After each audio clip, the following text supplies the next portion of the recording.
Bueno, pues vamos a empezar con nuestra siguiente parte. Recuerden que estamos en ELCA, donde nos formamos con mente, corazón y manos. Acabamos de hablar del corazón, ¿verdad? Del testimonio de esta gran mujer Brenda que llevó a la Virgen no sé si llevó a la Virgen o la Virgen la llevó por toda la República, ¿verdad? Pero bueno, pues ahora vamos con nuestro conferencista de hoy. Tenemos a un gran personaje, un gran amigo y un gran enamorado de la Virgen María. Les presento hoy a Alfredo Sánchez Pimentel. Es un laico de 55 años de la Arquidiócesis de Tlalnepantla. Tiene una hermosa esposa que se llama Adriana.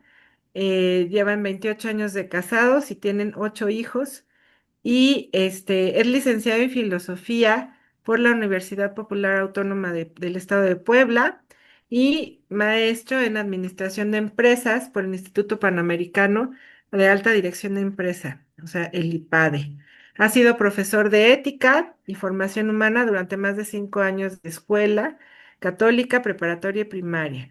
Ha sido guía turístico en la Basílica de Guadalupe durante casi 3 años, habiendo dirigido a más de 130 visitas guiadas y atendió a más de 1,200 turistas, todos con excelentes reseñas. Es experto en marketing digital, podcast, metadatos, o sea que podemos también preguntarle, ay, perdón, no me están viendo. Aquí estoy. Le podemos preguntar muchas cosas a Alfredo. Ha trabajado en empresas como Yahoo, Televisa, Nielsen Grace, Note, Procter and Gamble, Acast y actualmente en Pitaya Entertainment LLC, una cadena de podcast y es miembro de la comunidad del Camino Neocatecumenal. Aquí le faltó, pero también desde muy chiquillo estuvo en grupos de pastoral, en el grupo Apostolado Juvenil, lo amamos, y fue coordinador, fue jefe nacional, fue un gran, gran evangelizador de los jóvenes. Entonces le damos la bienvenida a Alfredo con un aplauso virtual, por favor. Bienvenido, Alfredo, los micrófonos son tuyos. Gracias, chicos. Gracias a todos. Gracias por su bienvenida. Gracias. Ya también faltó decir este, que Maru y Marco son padrinos de mi hija, de su bautizo de mi séptima hija. Y entonces, hay muchas cosas que nos unen, ¿no? Y ahorita van a ver las fotos, pero, voy a ver, ¿puedo compartir pantalla? Voy a enviar mi solicitud de compartir pantalla. Yo como ya me dicen cuando pueda compartir. A ver, varios presentadores. Ahí está. Creo que está la pantalla. Compartir. No es permitir. ¿Ahí se ve? Ahí se ve. Sí, ya se ve, Perfecto. se ve. Y se oye bien, ¿verdad? Sí. Luego tengo que voltear porque el monitor me queda un poco chiquito, pero voy a tratar de hacer mi mejor esfuerzo y em, cualquier cosa me van diciendo, ¿no, Marquito? Te veo aquí, a mi izquierda. Este, bueno, ¿cómo le llamo yo al tema de hoy? Le llamo así, eh, contar el Nican Mopowa, un entrañable relato, ¿no? Ustedes saben, el Nican Mopowa es un escrito súper interesante con una historia, el puro escrito es toda una odisea, ¿no? Ahorita que contaba Brenda, yo me emocionaba muchísimo por la parte de verdad la Virgen hace lo que quiere. El padre Eduardo Chávez dice que el Nican Mopogua es una cápsula del tiempo, de esas como las que han inventado, de que entierras cosas y salen 100 años después. Es más o menos así. El Nican Mopogua fue escrito por un indígena muy culto, muy inteligente, que aprendió muchísimo de los españoles al punto que llegó a ser el rector del Colegio de Tlatelolco, siendo él indígena. Y él escribió este relato, él fue contemporáneo de Juan Diego y escuchó, lo más seguro es que Juan Diego parece que estudiaron juntos o algo tuvieron que estar porque fueron bautizados más o menos al mismo tiempo. Y, y Antonio Valeriano, basándose en los relatos de Juan Diego, de gente cercana a Juan Diego, escribió muy poco tiempo después, el relato de las apariciones de la Virgen de Guadalupe. O sea, si la Virgen de Guadalupe se apareció para 1531, Juan Diego va a fallecer hasta 1548 y este relato se habrá escrito en 1540, pero se escribió con una gran novedad que eh, fue uno de los primeros escritos en náhuatl, eh, pero con caracteres latinos, o sea, con letras, ¿no? A Antonio Valeriano ya le habían enseñado a escribir las letras. Hasta antes de la llegada de los españoles, el náhuatl no se escribía, no tenía letras, no tenía ningún tipo de signos, solo se dibujaba. Era un lenguaje ideográfico, ¿no? Entonces se dibujaba pues, en lo que hubiera, en piedra, en troncos, en códices, pero era una manera de dibujar. Ellos no pensaban tanto que estaban escribiendo como más dibujando. Y entonces este escrito, por eso el nombre de Nicán. Nicán, todas las historias escritas en latín, en español, en inglés, en italiano, en francés, empezamos siempre diciendo había una vez, en aquel tiempo, cosas así, porque una historia que va a ser escuchada se cuenta en el tiempo. Pero cuando tú estás dibujando o rayando algo, como cuando vas a algún cerrillo, a algún lugar y dejas aquí estuvo Marco Escudero, lo haces en un lugar. Y así piensa el que escribe en náhuatl, el que escribe en náhuatl, por eso él parece que está dibujando algo y empieza diciendo, aquí se narra, aquí se cuenta, aquí se ordena la historia de las apariciones de la Virgen de Guadalupe, reina. Eh, entonces, este relato fue escrito así, con lo cual nadie lo podía leer porque los indígenas no sabían leerles letras y los españoles, incluso los frailes o los muy cultos, no sabían náhuatl, no todos sabían náhuatl. Se volvió un libro de biblioteca de eruditos que va a vivir cerca de 100 años guardado, copiado tras, hasta que unos 100 años después, un encargado de entonces de la ermita, que es Luis Lazo de la Vega, que va a ser uno de los que hizo cosas muy buenas. Él fue el que agrandó la tercera versión de la ermita, que ahora se llama la Capilla de Indios. Él mandó alargarla 14 metros. Ahí está la placa. Entonces, él publicó el Nican Pogua junto con otro texto del que podemos hablar otro día, que se llama el Nican Moctepana, que es como la continuación escrita por otro indígena, y un prologuito de él, diciendo como que todo el libro era de él. Ya la historia se va a encargar de descubrir que son tres textos, no solo es un texto, pero de ahí es de donde se va a empezar a conocer el Nican Mopohua. Y el Nican Mopohua básicamente es el relato más fidedigno que tenemos de las apariciones y es un relato que nació para ser contado. Y este relato, ahorita nos vamos a aventurar en él, pero este relato, en la medida que es narrado y escuchado, yo he experimentado cómo este relato tiene una fuerza impresionante y sana al que lo escucha y lo, al que lo narra, ¿no? Y esa es un poquito mi experiencia, ¿no? Este, este relato empieza, vamos a empezar aquí un poquito. Ya te lo viste, acá está. ¿Se ve mi pantalla? Bien. Entonces, este Chiquita. ¿sí? Vamos a empezar porque a mí me gusta llevar a las cosas. San Ignacio tenía una cosa que se llamaba ambientación del lugar y te ayudaba a decir, primero imagina cómo es la situación, imagina los personajes, las cosas, y luego ya vamos a meditar, ¿no? Y entonces, lo primero es que esta historia sucede en 1531 en una ciudad que se llama México Tenochtitlán, y esa ciudad es una ciudad que está construida en un lago, ¿no?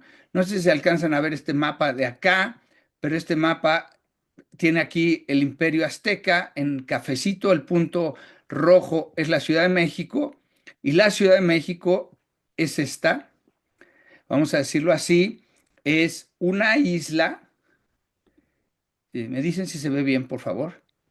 Este, es una isla dentro de un lago enorme o lo que sería un sistema de 5 lagos. Para que se den una idea, este último lago de aquí abajo es el lago de Chalco, este de aquí abajo es el lago de Xochimilco, todo este lago grande es el lago de Texcoco y arriba es el lago de Zumpango.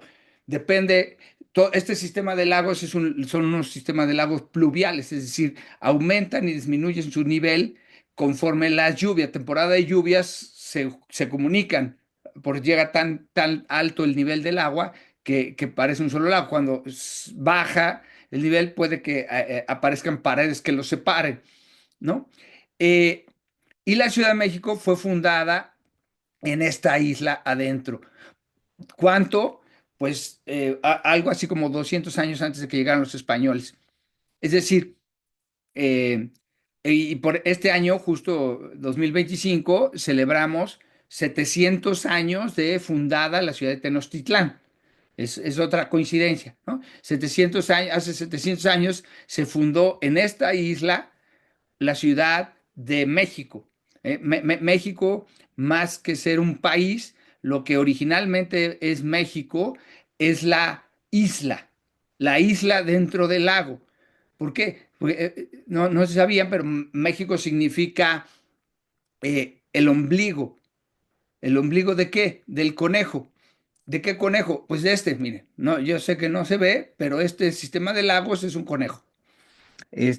Chistoso conejo, ¿no? Pero este conejo, este conejo es reflejo del conejo que está en la luna, ¿ok? Eso es importantísimo. La luna tiene dibujado a un conejo y ese conejo está impreso aquí en la Tierra, en este lago. Es una copia, por eso los indígenas, no solo los aztecas, los indígenas, pensaban que esto era el altar del mundo. Y México, esta isla está en donde le corresponde al ombligo del conejo. Por eso, esa es la palabra, ese es el significado literal de México. En realidad, la ciudad originalmente no se llamó México, se llamó Ciudad Entre Nubes y después Tenochtitlán, en honor a Tenoch, que va a ser uno de los primeros señores aztecas. Pero aquí luego les dejo, pero esta es una idea de lo que se topó Hernán Cortés al llegar, ¿no? Una ciudad enorme de más de 200,000 habitantes. Para que se den una idea, las ciudades más grandes europeas no tenían 100,000 habitantes. Quizá París o Sevilla estaban cerca de los 100,000 habitantes, un poquito más, un poquito menos, pero imagínense la impresión de Cortés al ver cruzando el paso del Cortés y el paso que lo que está en medio de los dos volcanes y ver esta ciudad hermosa y majestuosa en medio de los lagos, ¿no? Él quedó encantado. Mientras más caminaba hacia la Ciudad de México, el emperador le pedía que no llegara, que se abstuviera y Cortés llegó y ahorita en un inicio no me voy a meter en la historia de la conquista, porque me distrae un poco, pero después pueden ver esto. Y esto yo se los pongo, mira, inclusive me pueden decir, oye, Alfredo, ¿cómo puede ser la Ciudad de México arriba del lago? Mira, así es la Ciudad de México hoy, así era la Ciudad de México antes. Exactamente en el mismo territorio, ¿no? Si lo quieren ver acá, hoy vemos esto, los edificios, y así está. Y entonces esto es importante porque en esta toma ustedes alcanzan a ver estos caminitos para comunicar la isla, que no era una islita, ya era todo un sistema, toda una ciudad, se comunicaba por estos caminos de tierra firme hacia la orilla del lago. Entonces me voy a regresar al mapa para que ubiquemos en la historia. La historia, entonces, esta es la Ciudad de México, y en la Ciudad de México estamos hablando de que todo lo de la basílica, lo de las apariciones de la Virgen, va a suceder aquí arriba. ¿Ven esta línea negra? Esta línea negra es Calzada de los Misterios. Cuando ustedes crucen o caminen por Calzada de los Misterios, ustedes están caminando por una calle que tiene más de 500 años. Esa calle existía antes de que llegaran los españoles. Esa calle unía la Ciudad de México, esa isla que acabamos de ver, con la orilla norte del lago. Y el lago, el Cerro de Guadalupe, que es lo único que le falta a este sitio, a hacerle justicia un poquito más al Cerro de Guadalupe, pero claro, es un cerrito muy chiquito. Es un cerrito que está aquí, en donde empieza este camino. Es un cerrito pequeño, es un cerrito de solo 40 metros. Pero era un cerrito significativo por tres aspectos. Uno, por su forma. Su forma era era casi una península. No se alcanza a apreciar en el mapa porque ya no lo puedo agrandar más, pero era como una naricita metida dentro del agua. Estaba casi toda rodeada de agua, era como una peninsulita. Por eso se llama Tepeyac, porque Tepeyac significa nariz o corazón. Estaba metidito en el agua, ¿no? Y se llama corazón por esta forma que tiene. Y desde ese cerrito, algo que señala el padre Chávez es desde ese cerrito se observaba el cambio de las estaciones. Era un cerro observatorio. Desde ese cerro, en el amanecer del cambio de las estaciones, si tú volteabas al este, que es este lado de acá, acá, para que se den una idea, los volcanes están de este lado. Si uno volteaba de este lado hacia el oriente, hacia ver el amanecer, en el cambio de las estaciones, el sol salía exactamente en algún volcán. Es decir, estaba marcadísimo cuando eran los solsticios de invierno y verano, salían arriba de uno de los montes que se ven al horizonte, ¿no? Imagínense sin contaminación, sin nada, pues se ve un horizonte precioso, ¿no? Se ven los volcanes a la distancia y en ese salir el sol, ya sabía que se marcaba la primavera o el verano o el otoño. ¿De dónde se veía exactamente el cambio de las estaciones? Desde el Tepeyac. Entonces, el Tepeyac era un marcador del tiempo. Y luego, pero bueno, ya para nuestra historia, por eso Juan Diego está ahí. Por eso Juan Diego, porque Juan Diego es un indio pobre que necesita, esta toma quizá le hace un poquito más de justicia, aunque no mucha, pero aquí estamos en la salida norte de la Ciudad de México y aquí está el cerrillo y aquí está el caminito. Juan Diego tenía que venir caminando por acá, llegar aquí y tomar el caminito para entrar a la ciudad. Algo así. ¿Ok? Entonces, vamos a pasar a quién es Juan Diego. ¿No? Porque no, vamos a decir una cosa. En esta historia, todos se llaman Juan. ¿Ok? Eso es súper importante para que nos llevemos a una conclusión como la que pedía Brenda hace rato, ¿no? En esta historia, todos se llaman Juan y el primero es este Macehual, indio de la tribu chichimeca, texcocano, es decir, Juan Diego no es azteca, Juan Diego no fue vencido en la conquista. Juan Diego es más bien fruto de las primeras evangelizaciones. Juan Diego va a ser bautizado en 1524 y entonces para 1531 ya lleva cerca de 7 años de ser bautizado. Antes de ser bautizado tenía un nombre indígena solamente, que es Cuautlatoatzin, es decir, el que tiene la voz o la palabra del águila. Y ya bautizado, recibe el nombre de Juan y de Diego, ¿no?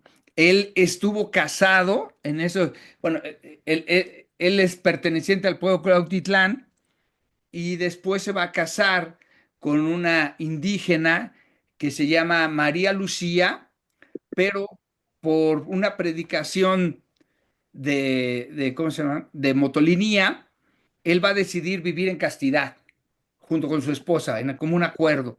Fue una cosa que propuso Motolinía, así dice el otro texto, el Moctepana, dice que Juan Diego y Lucía decidieron vivir, pero Juan Diego se va a mudar de Cuautitlán a Tulpetlac y va a vivir en Tulpetlac. Y luego María Lucía va a morir, y entonces para 1531 Juan Diego es viudo, tiene 56 años, 56, 57 años, y es viudo.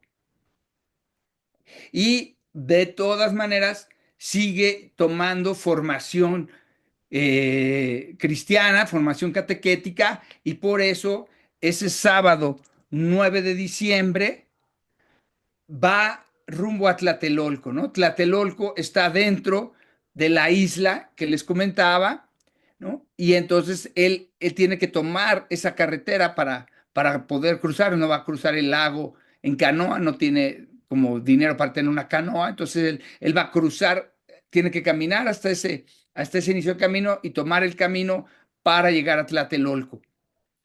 Esa mañana del, del 9 de diciembre, sábado 9 de diciembre de 1531, Juan Diego, al pasar por el Cerrillo, escucha, un poco como se ven así, ahí se ven los pajaritos, escucha cantos de aves preciosas y él sube el Cerrillo, ¿no? Ahora, si ustedes van viendo la vestimenta de Juan Diego, es una vestimenta, estos dos, al menos estos dos cuadros le hacen justicia. La vestimenta del indígena, independientemente de su ropa de abajo, que normalmente usarían pantalón y camisa, aunque puede ser que en algún momento no usaran eso, pero Juan Diego sí lo usa, este, y arriba de eso va el, la tilma, ¿no? Esta tilma que ustedes ven colgando es como un rebozo masculino. Y esto lo digo por cosas que luego hay curiosas, ¿no? Que dicen, imagínate de qué tamaño sería Juan Diego para que tuviera una capa que ya de entrada, ahorita cuando ustedes van, cuando vamos a ver a la Virgen de Guadalupe, pues es un lienzo que mide 2 tramos de medio metro, es decir, mide 1 metro de ancho por unos 72 o 71 de alto, que es lo que está ahorita cortada, ¿no? Porque la tilma original de Juan Diego era más larga, era unos 20 centímetros más larga, y fue cortada una parte que no tenía dibujo, porque cuando le regalaron el vidrio, la cortaron, ¿no? Y ahorita vamos a hablar qué pasó con esos pedacitos o ese pedazo de la tilma que le cortaron a la imagen de la Virgen de Guadalupe. Pero ese lienzo dice, oye, pues si es una capa, pues tendría que ser una persona muy alta. No, no. El, el, el, el- la tilma es un tipo de rebozo. Si tú ves un rebozo, cuando tú estiras un rebozo más alto que la persona, pues la tilma también. La tilma se usa cruzada al cuello, y entonces aunque mida más de 2 metros, a la hora que tú la cruzas ya ni siquiera llega al suelo, ¿no? La tilma te representa como persona. La tilma es el primer regalo que te dan de bebito, ¿no? Cuando tú naces, te dan hay unas flechitas, un arquito para que defiendas el universo, y tu tilma que te va a representar como persona, si eres varón, ¿no? Pero hay reglas para usar la tilma, ¿no? Si eres un noble o alguien importante, tu tilma lo va a representar y vas a poder tener algún adorno en tu tilma que indique tu nobleza, tu linaje o tu cargo, y vas a poder usar algodón. Pero si no eres, si eres un más igual, como es este caso, eres alguien pobre, gente normal, hoy diríamos más igual, es lo más equivalente, más que salir con clases sociales, es más como decir persona regular, ¿no? Alguien que no es nada importante, nada noble. Entonces, tú haces tu tilma de una tela, de una planta que se llama isotl. Tienes prohibido usar el algodón. Y yo a veces pensaba, bueno, pues sí, prohibido, así como a ver quién se da cuenta. No, no, sí se daban cuenta, y el castigo era bastante severo. Si tú usabas si tú siendo igual usabas algodón, te podían matar, te merecías la pena de muerte. Entonces, creo que era algo importante. Entonces, la tilma de Juan Diego está hecha de isotl, ¿no? Y al final vamos a hablar más de él. Entonces, Juan Diego va cruzando este cerrillo, oye los pajaritos y sube al cerro. Y al subir al cerro, él empieza a sentir que está en un lugar diferente y empieza a hacer conexión con, no tanto con las enseñanzas de los padres, como con su cultura indígena, porque él piensa, dice, a lo mejor estoy llegando a la tierra de mis antepasados.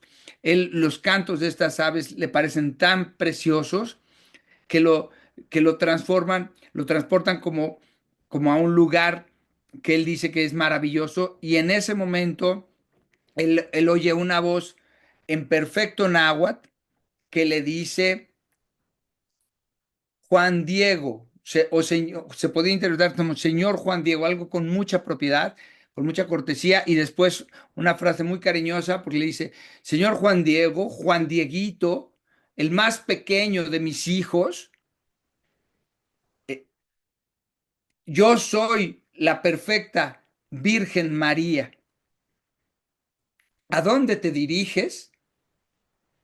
Y entonces Juan Diego, que entendió perfectamente quién era, pues ya tiene cultura católica, entonces él dice, voy a tu casa de Tlatelolco a escuchar a los sacerdotes imágenes de nuestro Señor Jesucristo, y entonces la Virgen le dice, ten por cierto que tengo el honor y el privilegio de ser la madre, y ahí va a decir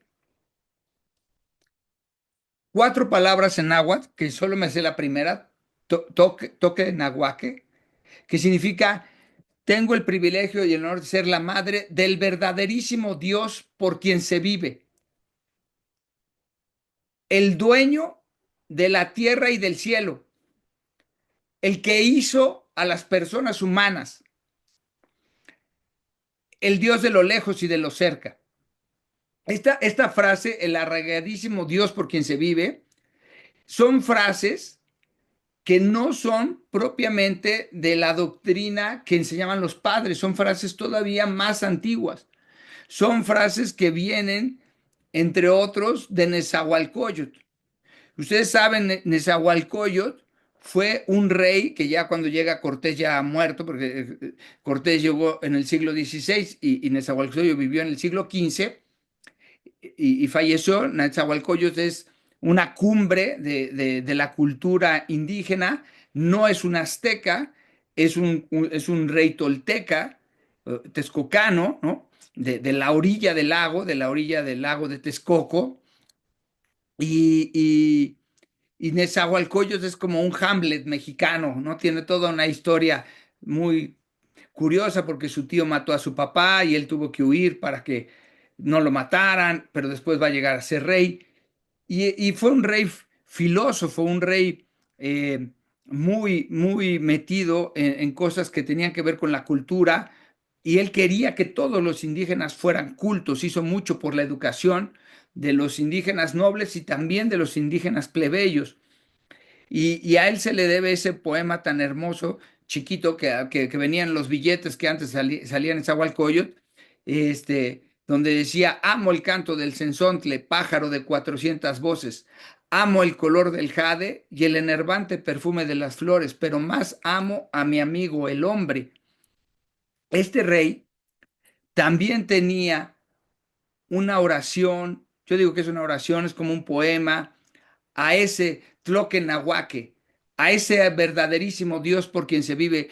Nezahualcóyotl había llegado a la conclusión de que había un solo Dios, al menos arriba de todos los dioses.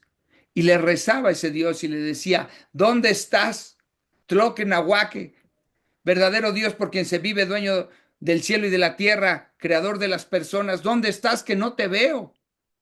¿Por qué me abandonaste? ¿Por qué te busco y no te encuentro? ¿Dónde estás? ¿A dónde te has ido? ¿Por qué mi vida es como un mendrugo de pan que si quieres tiras y si quieres levantas? ¿Dónde estás, verdadero Dios por quien se vive? ¿Llegaré algún día a presentarme ante ti con mi penacho?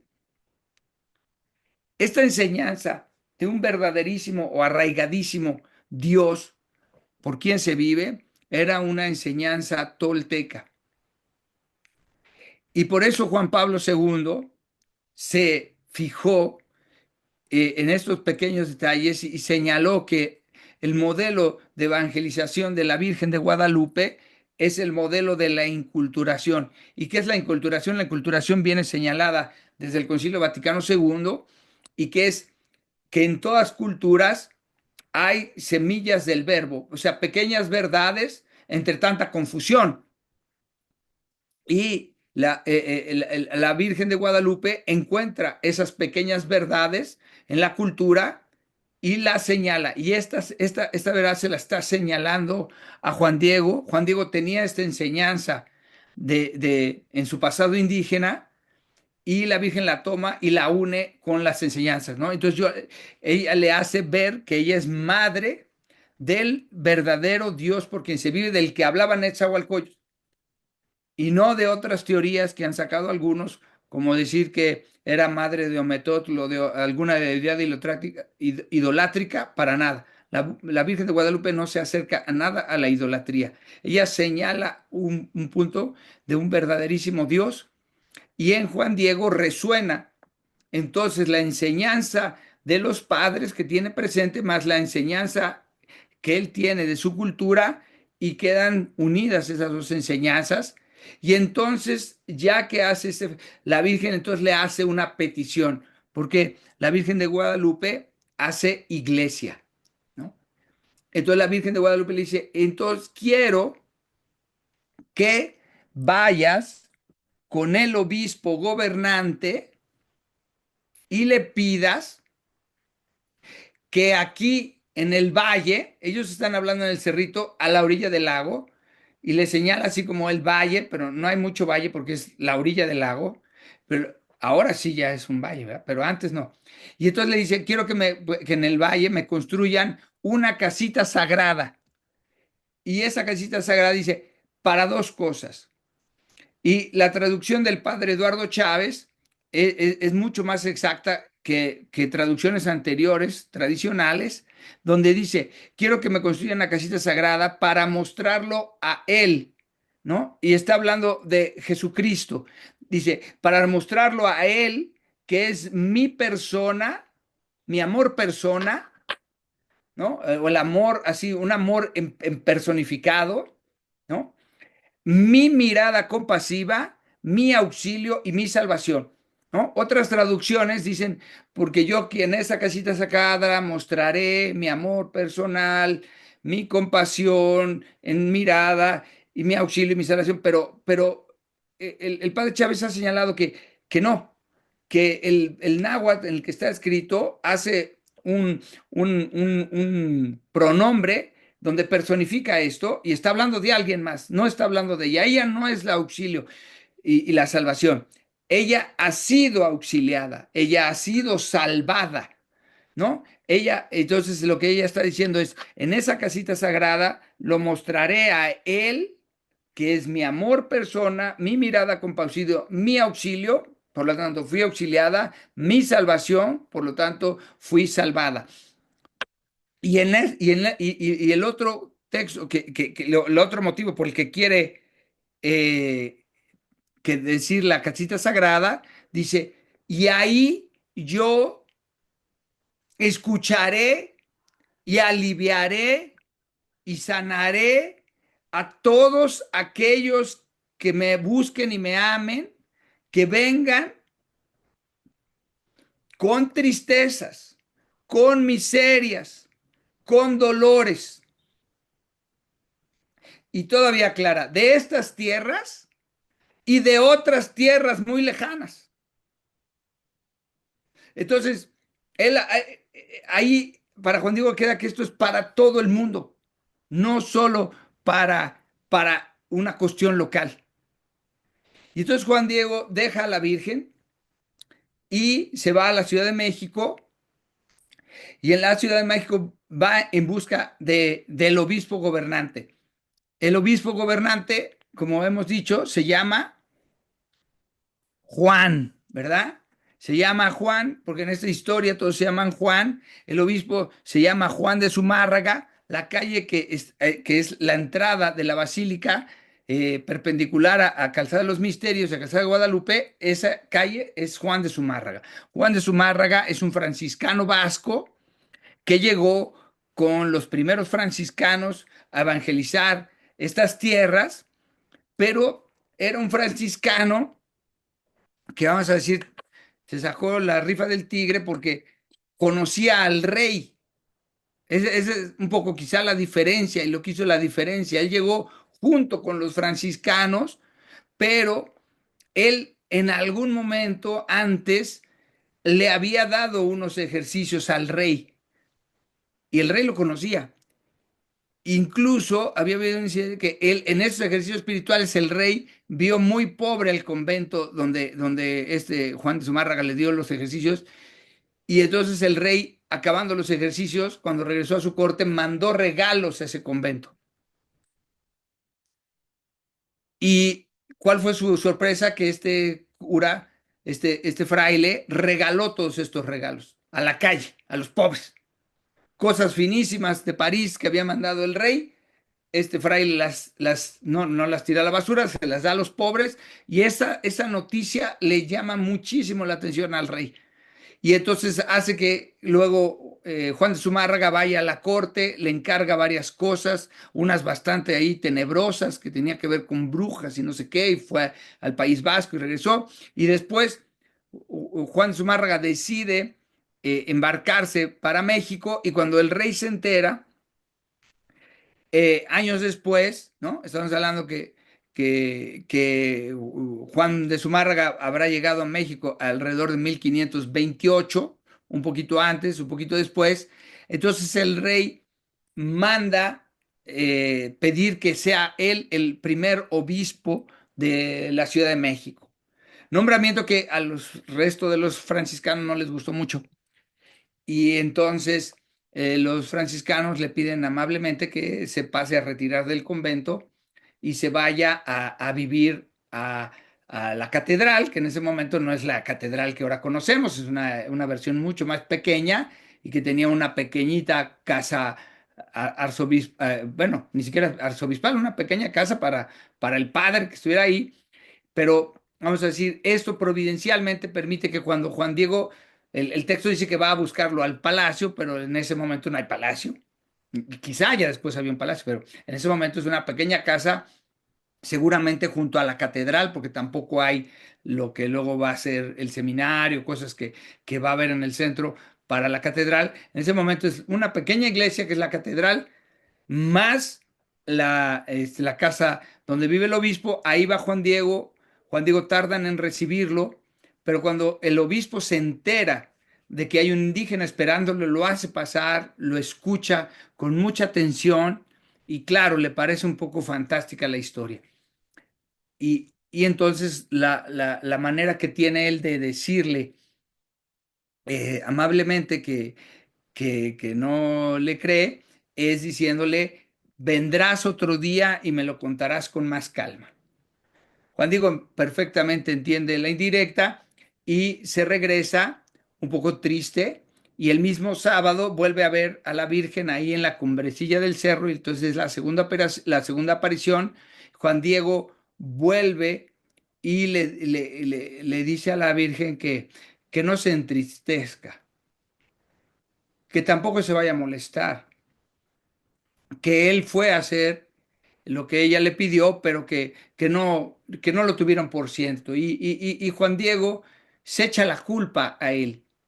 Y entonces a mí me gusta decir que le da una clase de sociología a él, a la Virgen, porque entonces le explica como si la Virgen no, a lo mejor no entendiera bien cómo era la situación social en México, y le dice: mira, yo aquí no soy nada, soy ala de pollo, soy cola como de perro, ¿no? Soy el mecapal, o sea, la cosa con la que se cargan las cosas. Eh, no soy de andar por donde fui, yo no conozco ahí, yo nunca había estado ahí. Yo soy más de que me lleven a de yo llevar algo, tu mensaje. ¿Por qué no se lo pides a alguien más? Y esto lo acabo de comprar hasta hace poco, porque él le dice, yo sé que tú tienes amigos más importantes que yo al que se lo podrías pedir. Y esto que sigue nos va a hablar a nosotros, porque la Virgen dice algo muy, muy bonito y muy, muy inclusivo. Dice, no le niega esto que le está diciendo Juan Diego. Le dice, ten por cierto que son muchos mis servidores y amigos, ¿no? O afectos, ¿no? Que la quieren. Son muchos. Ten por cierto que son muchos. Como los que, cuando yo acostumbro a dar esto, como en conferencias, les digo que el único requisito para escuchar esto es querer a la Virgen. Y yo creo que hoy aquí me están escuchando muchos que quieren a la Virgen. Y, y la Virgen los incluyó en ese momento porque dice, ten por cierto que son muchos los servidores que tengo, pero para esta tarea es preciso que tú lleves mi mensaje. Así que volverás y le contarás al obispo esto. Juan Diego queda muy lleno de esperanza y se va a dormir esa noche y al día siguiente, domingo, va directo a la catedral, va a escuchar misa, él tiene que pasar lista, que es una costumbre histórica que duró muy poquito tiempo, pero Juan Diego pasó lista, dice el texto, y ya después fue a ver al obispo y el obispo lo volvió a escuchar. Y entonces el obispo, para poder salir del aprieto en el que le estaba poniendo Juan Diego, le dice, mira, vas a tener que traer una prueba de esto que dices. Y entonces Juan Diego le contesta con una frase que es muy impactante, porque el mismo texto dice que el mismo obispo se sentía que el indígena le hablaba con sinceridad y verdad, que no había confusión en sus, ¿no? Que le hizo muchas preguntas, que averiguó mucho el obispo, pero entonces ya le dice eso, y entonces Juan Diego le contesta con una cosa que a mí siempre me ha sorprendido, porque le contesta, fíjate a bien a quién le pides la prueba porque se la estás pidiendo a la reina del cielo. El obispo se queda muy sorprendido de la respuesta, lo despide, le pide a dos que lo sigan y estos guardias van siguiéndolo, pero en esa salida, imagínense esa salida de esa ciudad que les expliqué, en esa salida lo pierden. Y estos guardias hacen una cosa muy triste porque en lugar de decir la verdad, dicen una mentira y dicen que este indio está engañando al obispo y que cuando vuelva, lo más seguro es que lo van a golpear. Entonces, Juan Diego, eso provincialmente permite que Juan Diego regrese, suba al Montecillo por tercera vez, ve a la Virgen. Esta tercera aparición sucede el domingo 10 de diciembre. Y entonces él le explica a la Virgen que ha vuelto con el obispo y que el obispo pide una señal. Y la Virgen, sin chistar, le dice: mañana vendrás y te daré la prueba con la que el obispo te creerá. Entonces se despiden y ya Juan Diego se va a su casa, pero al día siguiente, el lunes, Juan Diego no viene. Pasa una cuestión Juan Diego, como les he dicho, no tiene hijos, vivió un matrimonio caso.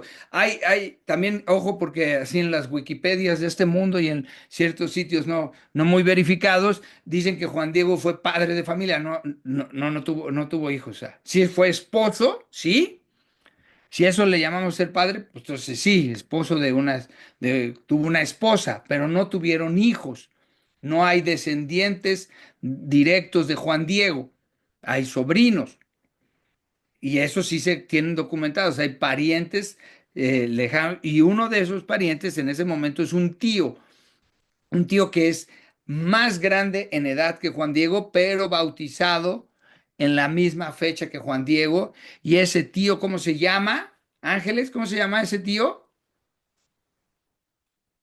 Se llama Juan, Juan Bernardino, ¿sí? Otro Juan.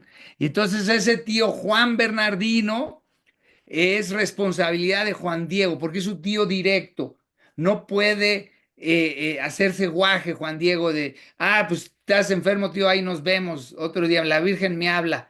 No, la caridad es primero, él tenía muy claro sus deberes, eran deberes tanto católicos como indígenas, y Juan Diego se queda a cuidar al tío todo el día. Porque la enfermedad no es que al tío le dolía algo, estaba malo, malo, le dan remedios, y el tío durante el lunes no mejora, empeora, empeora, empeora, empeora, hasta el punto que al final del día el tío piensa sinceramente que se va a morir. Ahora el tío, como les he dicho, pues ya está bautizado, ya se llama Juan Bernardino. Ya, no, no, yo no me sé el nombre indígena del tío, pero ya está bautizado. Y entonces el tío en un momento le dice a Juan Diego, mañana muy temprano irás por un sacerdote para confesarme, porque esta enfermedad es de muerte. Y entonces Juan Diego, ese mañana muy temprano es a las 2 de la mañana. Juan Diego sale de Tulpetlac. Antes yo pensaba que de Cuautitlán, pero ya me corrigieron ciertos videos del padre Chávez. Más bien salió, lo más seguro que de Tulpetlac, salió rumbo al convento de Tlatelolco, pero les repito, la única entrada a la Ciudad de México por ese lado, pues es la calzada de los Misterios. Y entonces Juan Diego tiene que tomar la calzada de los Misterios, que implica pasar frente al Cerrillo. Cuestión que implica que si pasa frente al Cerrillo, pues ahí va a estar la señora con su prueba y su mandado y todo lo que ustedes quieran. Entonces a Juan Diego se le hace fácil darle la vuelta al cerro. ¿Por qué no? La Virgen está de este lado de la ladera, mejor me doy la vuelta por todo el otro lado y llego ya más adelantito a la calzada, ¿no? Y así no me ve la Virgen. Esta providencia hace que cuando Juan Diego va en lo que actualmente es la capilla del Pocito, ahí en la capilla del Pocito, cuando Juan Diego va saliendo del cerro por atrás, ¿no? Evitando haberlo subido, ya le dio toda la vuelta, se metió por una cañada, se escondió y luego ya sale y cuando va así a la altura del Pocito, clarito ve que la señora baja, la ve bajar, la ve lo contrario a la Asunción, la ve descender de entre nubes y pararse enfrente de él. Y entonces él se queda, yo creo que la palabra correcta es avergonzado, ¿no? En México decimos apenado, pero apenado, ahora yo cuando se lo digo a los turistas no entienden, porque no se puso a llorar Juan Diego. En algún sentido se puso hasta contento, pero pero sí avergonzado de pues ser cachado en la travesura, ¿no? Y entonces Juan Diego cuando la ve es el primero en hablar ¿no? Estás en el hoyo y sigues cavando, ¿no? Entonces lo primero que le ve la señora y le dice, buenos días, señora, ¿cómo amaneciste? Son las 2 y casi 3, 4 de la mañana, pero él ya es el día siguiente, entonces ya él, ¿cómo amaneciste? ¿Descansa bien tus huesos? ¿Está bien tu cuerpo? Y este pequeño detalle a mí me gusta señalar porque esto sirve mucho porque la aparición de la Virgen de Guadalupe, por lo que se entiende y por lo que dice este texto que es antiquísimo, Juan Diego no está viendo un holograma, no está viendo así como que con wifi bueno o malo, no se congela la imagen como ahorita nos pasaba, ¿no? Juan Diego está viendo una mujer de carne y hueso a la que le puede preguntar, ¿tu cuerpo está bien? a la que él imagina que durmió y se despertó. Por eso le puede preguntar, ¿dormiste bien? Está avergonzado, está avergonzadísimo, pero le habla con la cortesía con la que esta señora le hablaba. Esta señora le decía Juan Dieguito, el más pequeño de mis hijos, que nosotros sabemos que es Xocoyotl, que aquí en esta cultura el chiquito es el consentido. Entonces la Virgen usaba esa palabra. Mi chiquito, el consentido, el Xocoyotl, más pequeño. Entonces a él también se le hizo fácil decirle a ella, sí, mi chiquita, mi consentida, la más pequeñita. ¿Cómo amaneciste, mi reinita? ¿Cómo estás? ¿Estás bien? ¿No? Entonces ya la Virgen se pone seriecita y le dice, ¿a dónde te diriges? Porque tenemos un pendiente, ¿no? Y entonces Juan Diego le dice, mira, tu siervo, mi tío, Juan Bernardino, está muy enfermo, a punto de morir. Déjame, por favor, llevarle, eh, déjame, por favor, llevarle un sacerdote, imagen de tu Hijo Jesucristo, para que lo confiese y muera bien.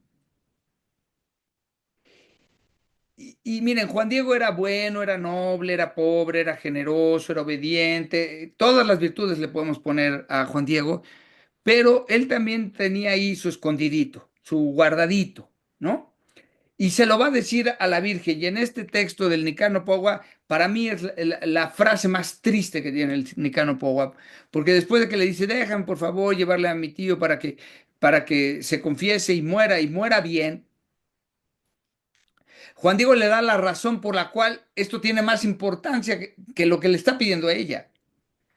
Y le dice, porque la muerte es el oficio o la obligación del hombre. Es una frase tristísima, es como decir, a este mundo solo venimos a morir. Y es verdad que toda esa historia nos hemos ahorrado ahorita, pero todo esto ha estado rodeado de muerte, ¿no? La llegada de los españoles en 1519, la conquista en 1531 y la viruela, acuérdense que la conquista entre 1519 y 1531 cuando Cortés secuestra a Moctezuma y se revela Cuitláhuac. Cuitláhuac va a ser emperador por unos 8 meses, va a morir de viruela. Y después de eso va a morir un tercio de la población de viruela. Los padres dicen que caían muertos como chinches. Porque la viruela era una enfermedad muy que parecía una maldición, porque al español le daba, pero no se moría, pero al indígena que le daba se moría. Entonces, fue algo muy fuerte culturalmente y existencialmente para los indígenas, no solo la llegada de los españoles, independientemente de la violencia con que fue este, este acto, este encuentro de las dos culturas, que fue brutalmente violento en algunos aspectos, pero no podría ser de otro modo, pero también fue... eh, también tuvo marcado por la muerte y la enfermedad, y después al punto que don Juan de Zumárraga, cuando ya está tomando esto, el primer informe que manda es un informe súper crítico, un informe diciendo que tiene que intervenir el rey, entre otras cosas, para detener a la audiencia que gobernaba, que ni siquiera dejaba que Hernán Cortés gobernara, que gobernaban ellos, y cuando la audiencia se entera que Juan de Zumárraga los acusa con el rey, tratan de matar a Juan de Zumárraga. Juan de Zumárraga se salvó de un atentado, con lo cual Juan de Zumárraga hubiera sido un obispo mártir, no de los indígenas, como en un país de misión normal, sino de los propios españoles. Pero Juan de Zumárraga mandó un escrito donde decía, que, como una oración diciéndole, pidiéndole a Dios que interviniera para salvar, porque si no esto se perdería. Ten en cuenta que hubo un momento en que los españoles, los frailes estuvieron a punto de irse de la Ciudad de México, dada la situación del gobierno tan abusivo. que era con los indígenas y con los sacerdotes. Por eso el padre Chávez se atreve a decir que la Virgen de Guadalupe es respuesta a las oraciones del obispo. Y entonces Juan Diego, regresemos a Juan Diego, Juan Diego le dice, porque la muerte es el oficio del hombre, ¿no? O sea, una visión muy existencialista y muy triste de la vida, casi de un nihilismo, ¿no? Decir, pues sí, vivimos, pero solo para morir. Y la Virgen va a sanar esa manera de pensar de Juan Diego, ¿no? El padre Chávez llega a decir, no sé quién estaba más enfermo, si Juan Diego, o si el tío que está muriendo de algo físico, o Juan Diego que vivía muerto en vida. Pero la Virgen va a sanar eso, porque la Virgen trae vida donde hay muerte. Y la Virgen entonces le dice, Juan Diego, ¿no estoy yo aquí que soy tu madre? ¿No estás por ventura en mi regazo, envuelto en mis brazos? Eso en náhuatl significa casi, casi en mis entrañas. Y la Virgen está embarazada. ¿Y de quién está embarazada? Pues de Jesús. Entonces, cuando ella dice, no estás tú en mis entrañas, no se está poniendo a Juan Diego en el mismo lugar que Jesús. Y entonces le dice, ¿qué más has de necesitar? Ten por cierto que tu tío ya está sano. Y Juan Diego sana también. Porque Juan Diego ya no le dice, bueno, déjame ir a Tulpetac a checar si mi tío está sano. Juan Diego le cree, sana su corazón. Le dice, ¿qué hago? Le dice, sube al cerrillo por la prueba. Juan Diego sube al cerro y la encuentra llena de flores, corta las flores porque entiende perfectamente que en ese cerro pedregoso, salitroso, no habría vida de ninguna otra manera, solo había cactus ahí, que las flores son la señal, corta las flores, baja, baja a donde la Virgen se quedó, porque que ahora sabemos que es más o menos ahí donde está la Virgen del Pocito, y la Virgen hace dos cosas. El texto dice que la Virgen acomodó las rosas. Esto va a ser muy importante para nuestra vida, porque la Virgen acomoda las rosas en nuestra tilma. Entonces la Virgen acomodó las rosas y hay quien dice que en ese momento, pero eso no viene en el Nicano Pogua, pero creo que viene en el otro texto, le señaló dónde quería su ermita, que es ahí donde está la capilla de indios. Por eso, si ustedes están en la ermita del Pocito, al lado está la primera ermita donde estuvo la Virgen. Ahí ella señala dónde quiere su casita. Y entonces Juan Diego pudo saber exactamente dónde quería la Virgen, su capillita, y ya le dice, le vas a llevar esto al obispo y solo al obispo se lo vas a enseñar. Con lo cual Juan Diego ya ahora trae su tilma, no hacia atrás, cruzada, sino hacia el frente, como un babero doblado, con las flores en medio. Él cargando las flores, y entonces él va y ya no se pregunta cosas que quizá algunos como nosotros más complicados nos preguntamos como, oye, ¿y a qué horas debo de ir? O cosas así. El obispo le dijo, cuando tengas la prueba me la traes. Juan Diego, la Virgen le dijo, llévale las pruebas al obispo. Juan Diego se fue, todavía no amanecía, no importaba que no fueran horas de oficina. Juan Diego llegó y se presentó en la iglesia donde vivía el obispo a esa hora de la madrugada. No había amanecido, con lo cual, pues al principio no le hablen. Luego cuando le abren, pues son los guardias, esos que se sintieron engañados porque se les perdió, con lo cual no lo dejan pasar, lo regañan. Y entonces Juan Diego tiene muy claro que él está obedeciendo. Juan Diego tiene muy claro que él trae la prueba y la tiene que entregar, entonces les insiste al punto que ya los guardias le dicen, pues enséñanos o no te dejamos pasar. Y Juan Diego ya no tiene otra opción, entonces él abre sus brazos así un poquito para que los guardias puedan ver la prueba, ellos huelen las flores y les llama muchísimo la atención. Y entonces Juan Diego, los guardias meten la mano a la tilma de Juan Diego. Se dice que uno de ellos la metió 3 veces para querer agarrar una de esas flores, pero no, que, no agarraban nada. Se les caían los dedos, como que se les despintaban los dedos. Y entonces piensan que es algo mágico, que es algo hechicería. Entonces, ahora sí, muy, muy espantados, el texto ya no es muy específico en eso, pero el texto dice, fueron a llamar al obispo. Hoy podríamos decir, muy espantados, fueron a interrumpir al obispo, haciendo lo que estuviera haciendo el obispo en la madrugada, que podría haber estado durmiendo, porque es normal que la gente duerma en la madrugada, o podría haber estado rezando, porque el obispo quizás rezaba en las madrugadas, o comiendo, lo que fuera. Van e interrumpen al obispo. Está jugando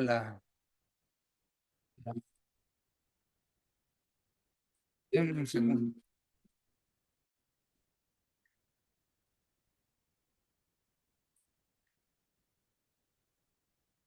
Discúlpenme, que me están buscando, pero este, entonces, ya, a ver, ya perdí mi imagen, pero vamos a ver, ¿dónde te quedaste? Sí me escuchan, ¿verdad? Que ya no veo, ya no se ve mi pantalla, ¿verdad? Ahí está. Ahí estamos otra vez. Entonces, eh,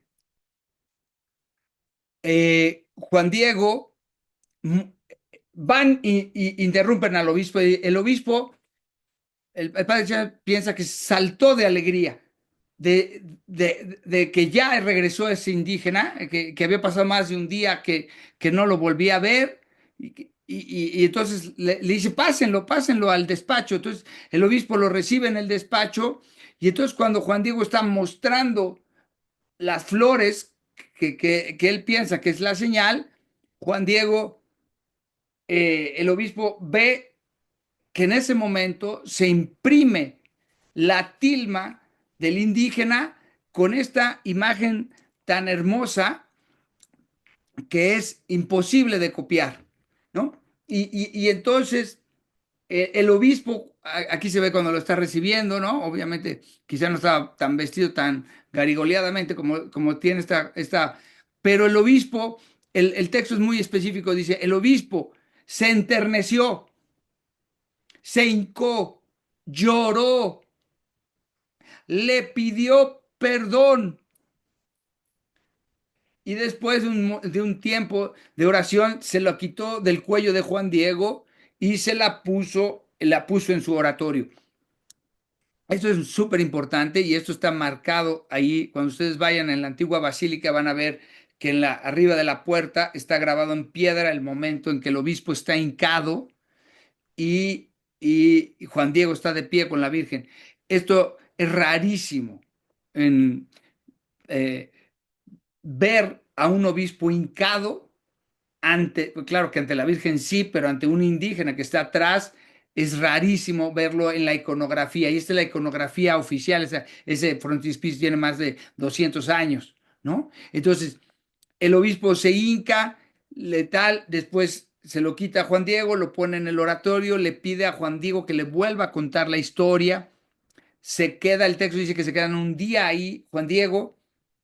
Al día siguiente van a conocer el Cerrillo, señalan dónde debe de construirse la ermita y la ermita se construye en 15 días. Una ermita pequeñita, una ermita de 6 por 4, una ermita de adobe, ¿no? Para todos los detractores de la Virgen de Guadalupe, que se les hace súper fácil decir, este, um, la Virgen de Guadalupe la inventaron los españoles para hacer un sincretismo, y le metieron ingredientes locales más, tal, para que se convirtieran todos. Ajá. Y si esa era la gran estrategia, ¿por qué le pusieron un templito una ermitita de 2 por 4, si hubiera sido, ¿no? Es que he oído a Zunzunegui y a otros que están muy de moda decir, es la Virgen de Guadalupe, de donde era Cortés, ¿no? Porque sí, claro, hay una Virgen de Guadalupe que también está en la Basílica, una Virgen de Guadalupe de Extremadura, que es de Cáceres, que es una virgen negra, negra, que apareció cuando reconquistan Extremadura. Se cayó una pared y ahí apareció esa virgen. Es una virgen que apareció junto al río Guadalupejo, por eso se llama de Guadalupe. Y esta virgen de Guadalupe eh, tiene también una historia importante. Esa virgen rezó Cristóbal Colón ante ella. Y antes de pasar a ver a la reina, por esa, por esa Virgen de Guadalupe, en el segundo viaje de Cristóbal Colón a América, hay una isla que es nombrada Guadalupe. Cuando vemos la isla de Guadalupe del Caribe, se llama Guadalupe esa isla en honor no de esta Virgen de Guadalupe, sino de la otra, de la de Extremadura, ¿no? Pero eh, pero vamos a decir, es imposible decir que esta fue la gran estrategia española cuando el templito que construyeron se construyó en 15 días y era un templito a la orilla del lago, que se inundaba muy seguido de 4 por 6, que luego va a crecer un poquito más y luego van a hacer la capilla de indios y luego van a agrandar la capilla de indios. Cuando ustedes van y ven la capilla de indios, ustedes están viendo la cuarta versión de ese templo. Ha habido 3 previas antes, y ya de ahí, de esa versión de la Capilla de Indios, en 1709 se van a pasar a la antigua basílica. Y ahí va a estar la Virgen de 1709 hasta 1974. En el 74 a 76 la Virgen va a ser trasladada a la nueva basílica, que va a venir a recibir a Juan Pablo II en enero del 79, ¿no? Entonces, van, conocen el lugar, el obispo Juan Diego y la corte que lleva el obispo, se dice que se construya la ermita inmediatamente, y Juan Diego pide permiso de ir a ver a su tío a Tulpetlac, con lo cual el tío es acompañado a Juan Diego es acompañado de otros nobles encargados del obispo a ver al tío. El tío ya está sano cuando llegan, el tío ya está sano, está sorprendido de que Juan Diego vaya escoltado por españoles, como si fuera casi un noble, y el tío le cuenta cómo el tío también tuvo una aparición, fue curado, y la Virgen le dijo que el nombre era María de Guadalupe. Esto es súper importante porque la Virgen respeta el uso y costumbre indígena de que el tío es más grande en edad, el tío es autoridad moral, el tío es raíz, ¿no? Al ser más grande es más raíz. Entonces, la Virgen le dice su nombre a la raíz, que es el tío. Eso es de mucho respeto por la Virgen ante la cultura. Y entonces el tío es el que comunica el nombre. El tío entonces es solicitado que vaya a la catedral a ver al obispo. Juan Diego y el tío Juan Bernardino viven unos días en la catedral con el obispo para que el obispo los entreviste.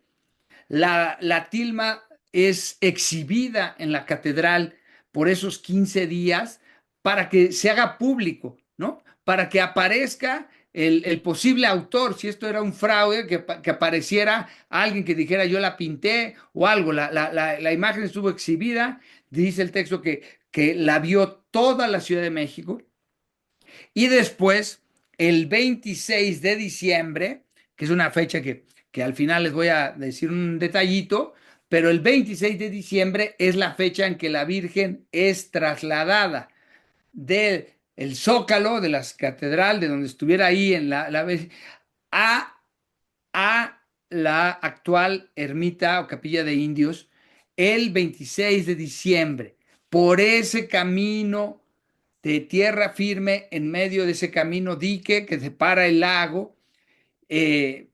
Por ahí fue caminando y fueron españoles e indígenas juntos, en perfecta armonía, en peregrinación, obispo, guardias, juntos indígenas, celebrando.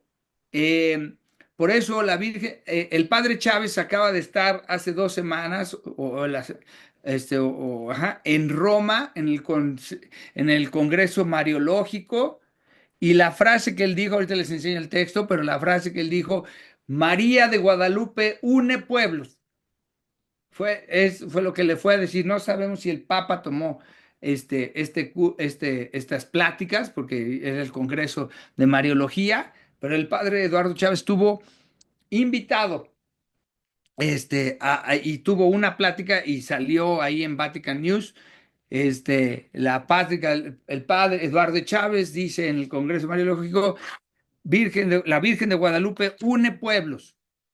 Entonces, eh, es entregada la Virgen ahí a la ermita. En ese día sucede un milagro, que es que entre esto, no solo venía la gente caminando por el dique, también venían canoas alrededor siguiendo la imagen por el agua, y unos de ellos venían aventando flechas. Se les hizo fácil aventar flechas, y una de esas flechas le cayó a alguien y lo mató, le cayó en el cuello y lo mató. Y este cadáver se lo llevaron a la imagen de la Virgen y resucitó con la flecha ahí atravesada. Y entonces la quitaron y le cerró la cicatriz, le quedó las dos cicatrices del cuello. Se llama primer milagro de la imagen. Es el fecha del primer milagro, 26 de diciembre de 1531.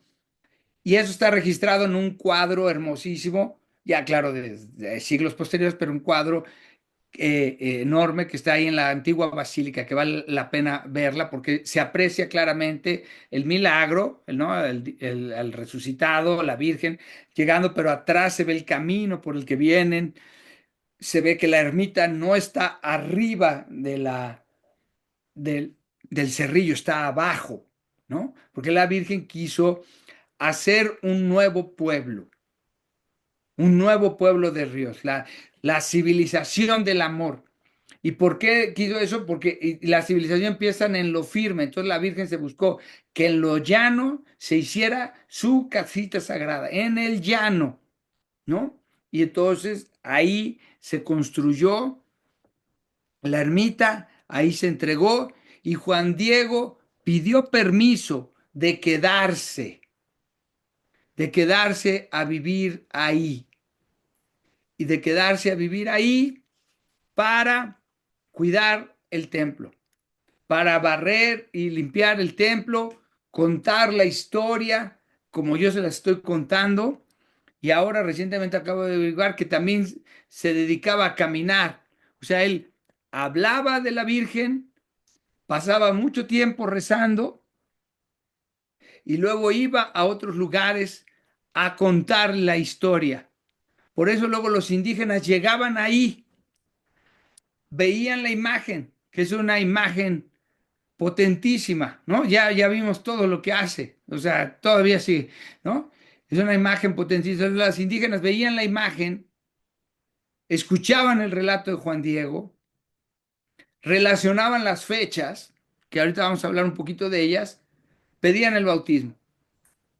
En los siguientes 17 años, que es lo que va a vivir Juan Diego, se van a bautizar millones de indígenas. No solo de los pueblos vecinos, sino de regiones muy lejanas. Venían y se bautizaban.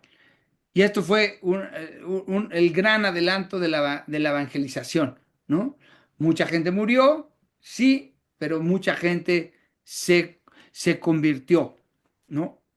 Eh, entonces, eh, más o menos, eh, de ahí pasamos un poco a la parte de las fechas, ¿no? El padre Chávez señala que hay tres fuentes del acontecimiento guadalupano.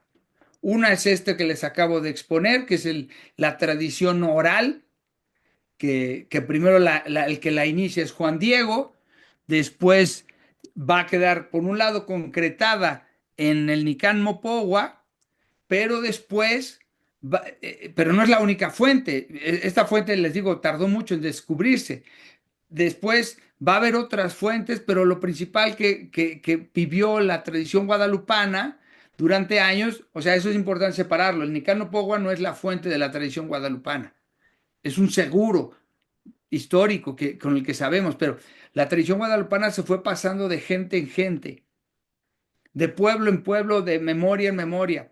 Y eso es lo que hay que recuperar, la tradición oral, contar esta historia a los demás. Esto te sana al que lo cuenta y te sana al que lo escucha. Y eso yo lo he visto en persona. Ahorita les voy a contar más de eso. Pero esto, hay dos testimonios increíbles sobre esto que les acabo de decir. Por un lado, está una cosa que se llama las investigaciones jurídicas de 1666. Son la primera investigación que manda a hacer el Vaticano como tal. Ahí entonces no es el Vaticano, simplemente es el Papa, pero que pide el Papa que se haga. Entonces se recopilan testimonios. 1666 son 135 años después. Pues fueron a declarar personas de 80, 90 y un señor de 110 años.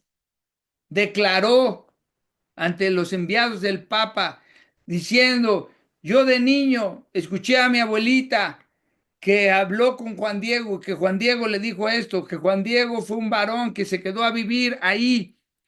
Milagros, hechos y dichos de Juan Diego están ahí en ese documento que es súper importante rescatar.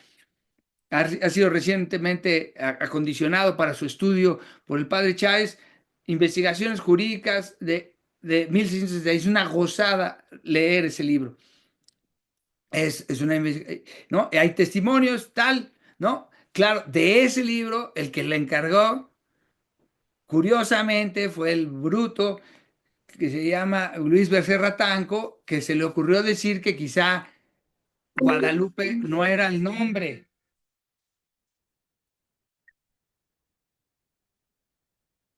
este, que Guadalupe quizá no era el nombre de la Virgen. Este, entonces, que quizá Juan Diego o Juan Bernardino habían escuchado otro nombre.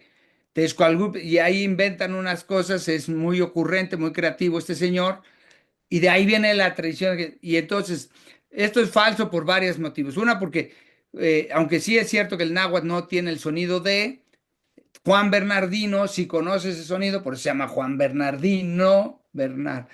Tiene el D, y Juan Diego también tiene el sonido D, entonces sí sabían qué significa D, Guada, y el Ua también lo conocen porque está en el náhuatl, es náhuatl, ¿no? Náhuatl, nahual, lo que tú quieras, el nahu, sí se conoce. Entonces, ¿qué es lo que pasa? ¿Por qué el nombre? Entonces, esto nos hace reflexionar mucho en el nombre. Y el padre Chávez está seguro, y yo no había caído en la cuenta de las fechas, pero está seguro que la Virgen escogió ese nombre porque en ese momento, pero cuando digo ese momento, es ese momento. Yo no había caído en la cuenta. En 1531, el rey de España expulsa de una manera ya no, ya bastante arbitraria, expulsa a los judíos y a los árabes de su territorio. Hay que recordar que para ese momento ya el territorio español ya está conquistado. Ya hay ciudades donde viven españoles católicos o cristianos, judíos y musulmanes en paz, en ciertas ciudades como Toledo, como Andalucía, ahí, y el rey los expulsa arbitrariamente por no ser católicos, simplemente. Ya no era por una cuestión como fue los siglos antes.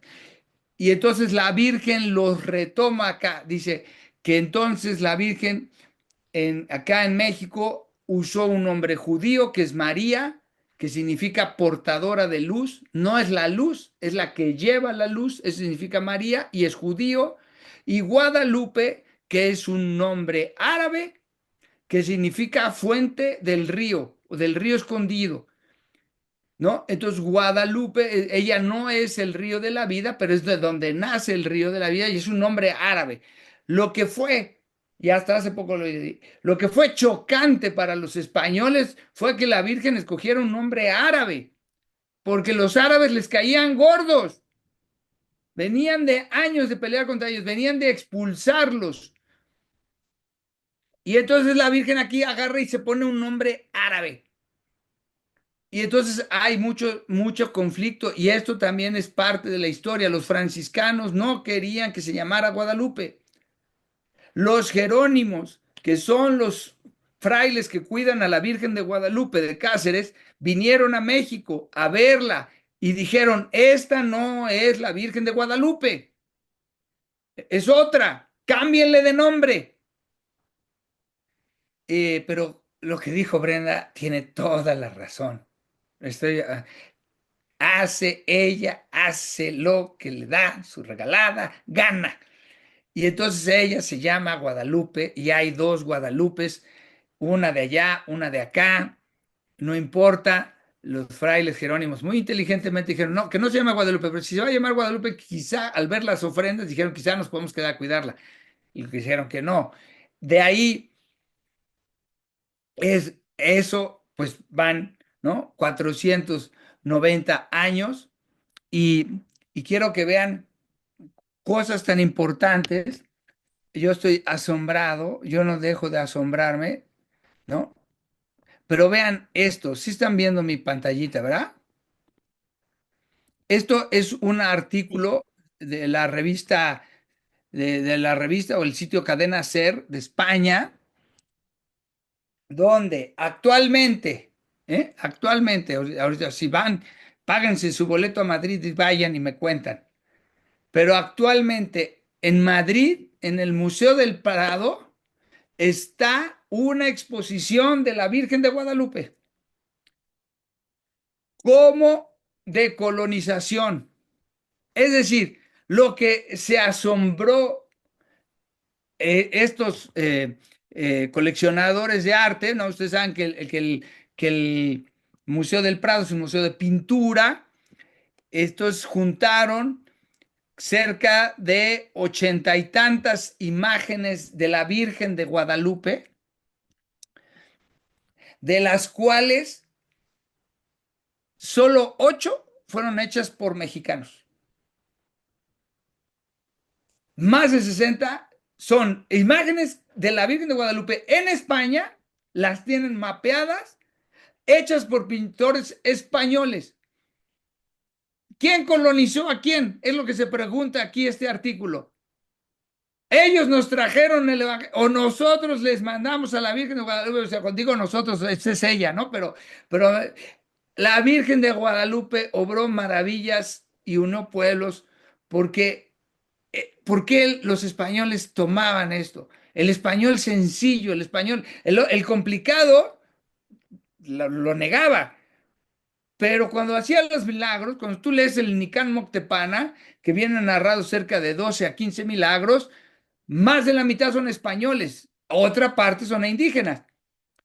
Pero los españoles estaban muy agradecidos. Estas imágenes se cumplían por votos y se pasaban a España. España tiene una recepción y una asimilación del mensaje guadalupano durante estos 490 y tantos años, casi igual que la que en México. Y claro, la Virgen de Guadalupe es una virgen difícil de copiar. Por eso, a mí también me hizo mucho sentido lo que acabamos de ver con Brenda, porque hasta que se pudo hacer una copia por escáner, es la primera vez que se tienen copias fotográficas de la Virgen, pero antes era súper difícil copiarla, porque todas las flores que le salen a la Virgen en el vestido, esa es la parte más difícil de copiar, los rayos, las estrellas, ¿no? Que todo tenía un significado y ahora ya se ha visto que tiene un sentido. eso era súper difícil, ¿no? Era, porque es una imagen no solo hecha sin mano humana, sino una imagen, o sea, como pintura, el padre Chávez también es pintor, fue educado por Luis Nishizawa, que es un pintor muy reconocido aquí en México. Luis Nishizawa revisó la Virgen de Guadalupe en sentido pictórico y ha dicho dos o tres cosas importantísimas. Una es una obra de arte con pintura. Olvídate de si quién la hizo o no, o en lo que es una obra magistral de arte como pintura. Nadie puede dibujar así, con los colores tan definidos, tal, y mucho menos en ese lienzo, en un lienzo sin preparar, pictóricamente, cuatro técnicas de dibujo. Es como tratar de pintar una sábana o un mantel con vino. A ver cómo le haces. Se chorrea todo si usas pigmentos. A eso, ¿no? El oro que tiene los rayos, el filo del manto, las estrellas, las plantitas en el vestido, es oro verdadero, puesto en la tilma. Nada más esa técnica de orfebrería es increíble. Entonces, más que la tela haya durado 490 y tantos años, más que haya sufrido lo que ha sufrido, o sea, es una tela que sufrió un bombazo en 1921, es una tela que el que estaba arreglando el marco de plata, ¿no? Ahora la Virgen está en un marco de plata y un marco de oro y dejó caer el ácido sobre la tela y la tela solo se marcó, no se, no se rompió. Entonces, ¿cómo se llama? Eso es un milagro, ¿no? O sea, una serie de milagros que tiene la pura tela. La pura tela, por lo menos es a mí, con lo que hace varios años la Virgen me empezó a jalar, ¿no? O a mí fue lo que me atrapó, decir, mira, a ver, podrás decir lo que quieras, pero ¿cómo explícame cómo hay una tela de tantos años así, sin echarse a perder, ¿no? Que estuvo los primeros 100 años en la humedad, ¿no? Más el dibujo, más el significado del dibujo, ¿no? Entonces, ¿cuánto me queda, Maru? 5 minutos. 5 minutos. Entonces, eh, esta historia yo quiero darles tres ideas finales. Esta idea de que en esta historia todos se llaman Juan no es originalmente mía, es del Nicán Moctepana. El Nicán Moctepana narra, es un texto de otro indígena, Fernando Albastizóchil, que él va a narrar los milagros y la vida de Juan Diego y los milagros. Y esto está, ahorita todavía el texto está como que no, quizá no en el orden que lo escribieron, pero en fin, él narra que antes de la Virgen de Guadalupe, con Hernán Cortés llegó otra virgen, llegó una pequeña virgen que un soldado traía que se llama la Virgen de los Remedios. La Virgen de los Remedios, que es la patrona de Tlanepantla, la Virgen de los Remedios es una pequeña virgen personal, pequeñita, una virgen con un niño en brazos, un niño que es quitapón, o sea, de esto que hasta le podías chispar, entonces le puedes quitar a la virgen, ponerle un vestido y luego ponerle al niño con su propio vestido.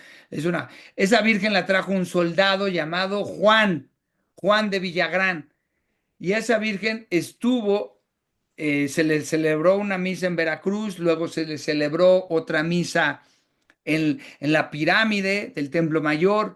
Los sacerdotes indígenas trataron de tirar a la Virgen y la Virgen tomó mucho peso y no la pudieron tirar ahí en la pirámide. Después, en la noche triste, Cortés tiene que huir y esconden a la Virgen en lo que es hoy el Parque de los Remedios, en ese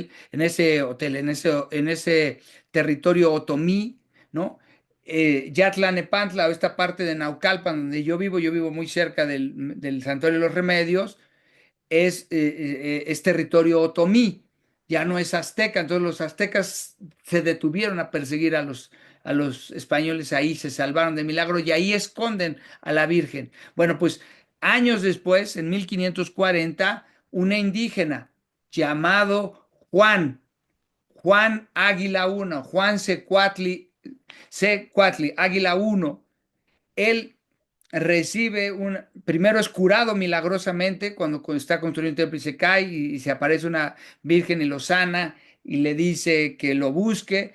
Después Juan Secuatli encuentra la Virgen de los Remedios en un cerro, ahí sí, en la punta de un cerro, en un maguey, la saca, la lleva a su casa, pero no le da devoción, la Virgen se vuelve a ir al maguey, Juan lo vuelve a encontrar, la vuelve a guardar bajo llave, se le vuelve a ir por tercera ocasión. Entonces, ya que la tiene en el templo, en su casa, la pone ahí, pero no le da mucha devoción hasta que Juan Secuatli enferma y ya no puede caminar.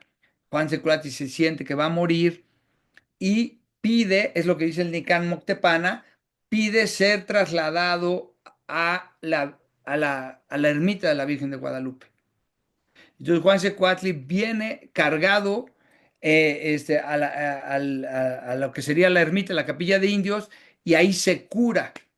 Viendo a la Virgen, se cura y regresa andando y ya con la convicción de construir el templo de los remedios. Y entonces se le da devoción a la Virgen. Entonces ahí es donde se van uniendo todos los Juanes, ¿no? Y después de eso hay más historias, ¿no?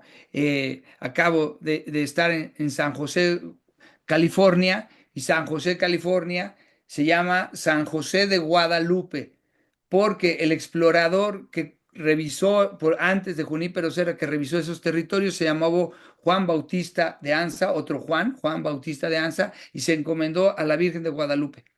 Y entonces lo primero que fundó fue lo primero que encontró allá fue un río y a ese río se llama Río de Guadalupe, es un río que da a la bahía de San Francisco. Ese río se llama, y por eso ese territorio se llama San José de Guadalupe, es territorio guadalupano. Entonces, eh, por un lado, y todos sabemos que Juan fue el discípulo que estuvo ahí en la cruz y al que Jesús le dijo, eh, he ahí a tu madre. Y dice el Evangelio, y el discípulo se la llevó con ella. Y a mí me parece que el mensaje de Guadalupe es eso. Tú que amas a la Virgen, llévatela con ella. Llévatela a vivir con ella. Dice, el discípulo se la llevó a vivir con ella. ¿Hasta cuándo? Hasta su asunción. Y la Catedral de México está dedicada a la Asunción, ¿no? Entonces, llévate a la Virgen, ¿no? Eh, Y, y entonces, para mí ese es el mensaje. La Virgen de Guadalupe es una imagen, perdón que no les traiga más imágenes porque no soy muy bueno en esto de las presentaciones, pero la Virgen de Guadalupe tiene a Jesús en su pancita, ¿no? El que lleva a la Virgen de Guadalupe lleva al mismo tiempo a Jesús. Ahora, Juan Diego es el angelito que usted siempre decimos que abajo de la Virgen de Guadalupe hay un angelito, no es un angelito, es un viejito, es Juan Diego, es la cabecita de Juan Diego porque tiene entradas así como yo, así marcadas las entraditas, así tiene es Juan Diego que está uniendo el cielo y la tierra. Las alas son otra indicación. Las alas indican la luna es negra, que sería rarísimo que un dibujo español tuviera una luna negra. La luna es negra porque señala norte y los tres colores de las alas, que son azul, blanco y rojo, señalan sur, oeste y este. Eso son lo que señala. La Virgen está puesta en el centro del universo para todo el mundo, con el Nahui Oli en su pancita, que significa el centro cósmico del tiempo y el espacio, presencia de Dios, ¿no? El signo más poderoso está en el centro de su pancita. Entonces, el mensaje guadalupano es, lleva a la Virgen, lleva a la Virgen a tu vida y con ella llevas a Jesús. Si tú llevas a la Virgen, ahora no puedes llevar a la Virgen, pues se te hace mucho. Ah, bueno, pues lleva a Juan Diego. tú carga a Juan Diego, como Juan Diego, y Juan Diego lleva a la Virgen y la Virgen lleva a Jesús y ya la hiciste, ¿no? Y entonces, les voy a enseñar un poquito esto que es lo que yo hago. Yo doy este tour a la basílica, este, y recibo muchas, como este comentario que ven ustedes ahí en la esquina. Quiero darles gracias al Señor. O sea, a mí me asombra. Esto es un portal de tours de todo tipo, ¿no? Hay el tour de los bares en la Ciudad de México, hay el tour de la cerveza y no sé cuánta mugre.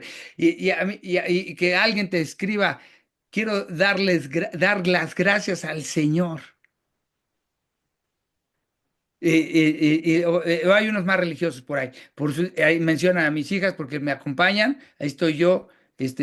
Me veo en el Juan Pablo II, que también ahorita vamos a hablar de él, y explico la ermita, la imagen, les explico dónde está el Nahui Olin, ¿no? Y uso los textos del Padre Chávez, ¿no?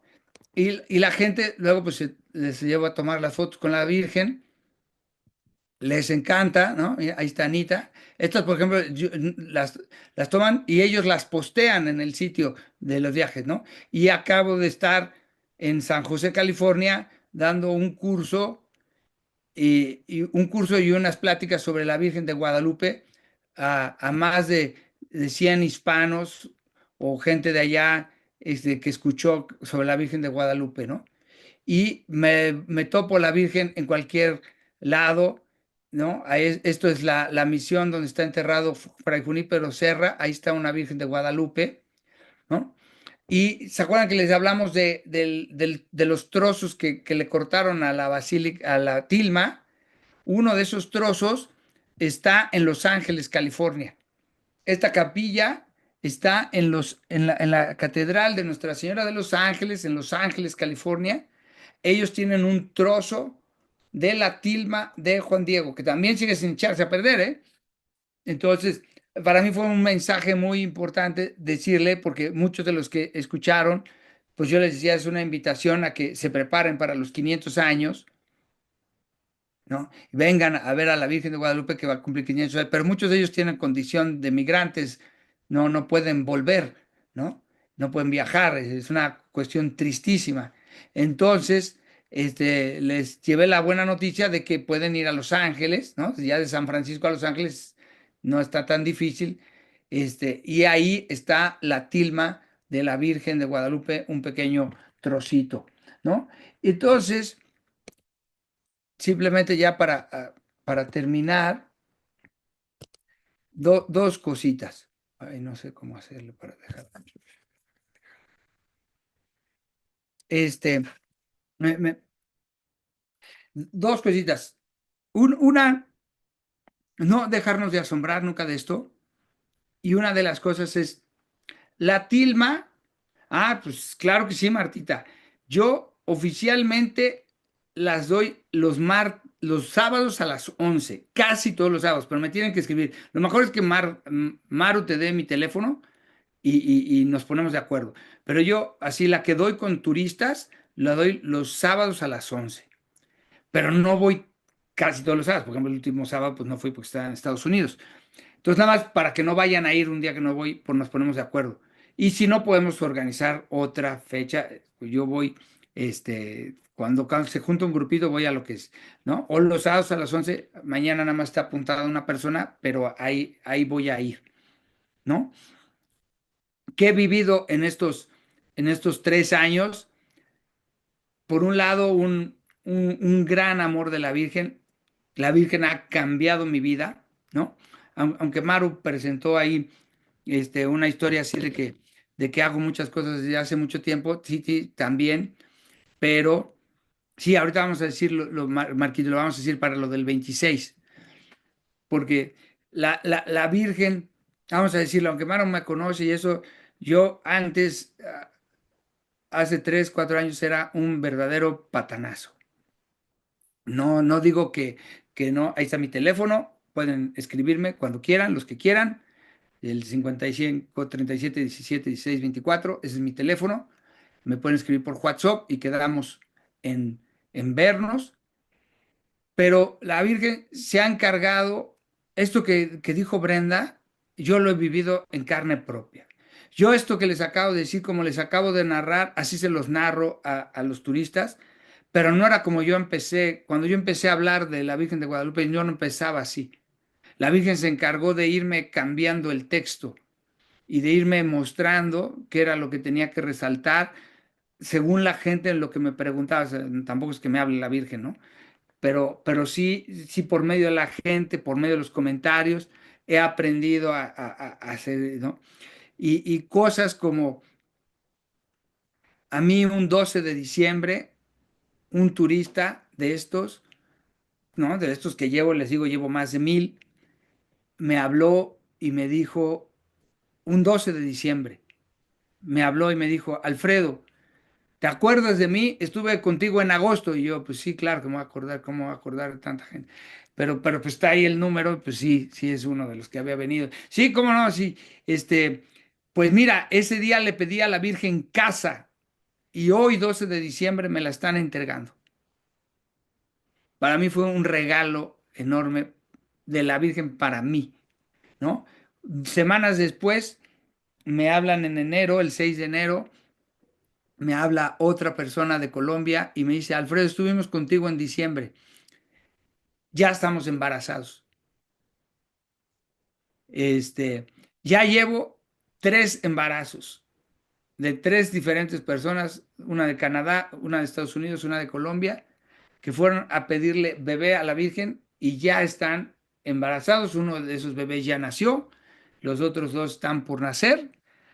Este,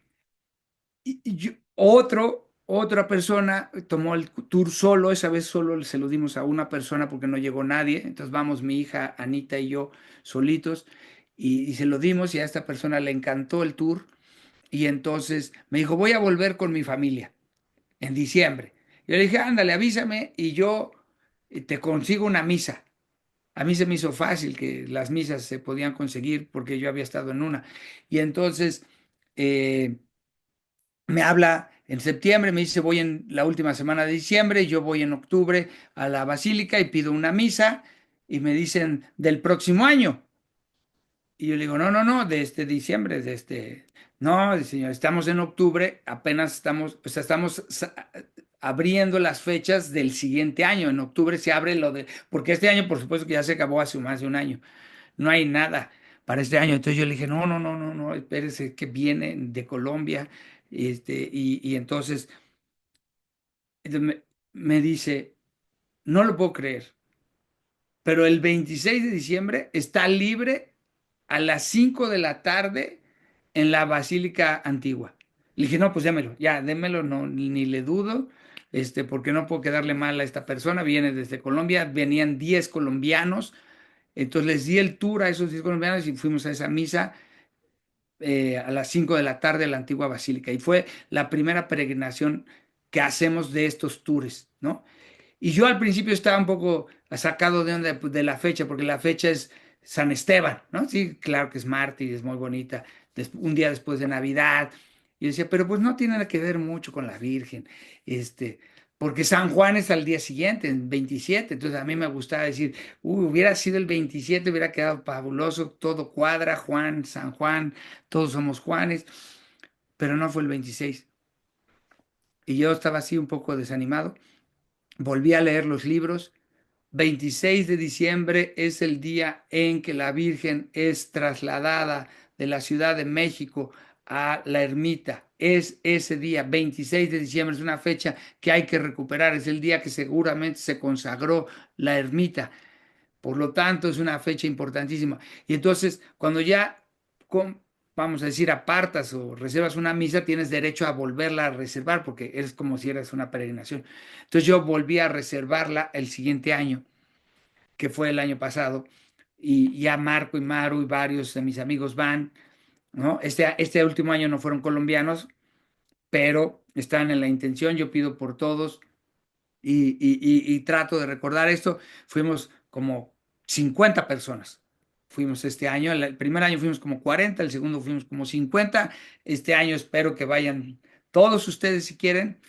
Traen al niño, ese niño que nació, ya nació, lo traen a presentar ese día, entonces, y cuando vine a reservar, porque ay, ya aprendí, entonces ya hay que ir en octubre a reservar la del siguiente año, ¿no? Entonces, ya reservé el año, desde el año pasado, ya reservé este año, y entonces ahí pasó otro milagro, porque entonces la Virgen, la señorita, perdón, no sé si sea Virgen, la señorita de la caja de las misas me dijo, oiga, ¿de verdad quiere el del 26 a las 5?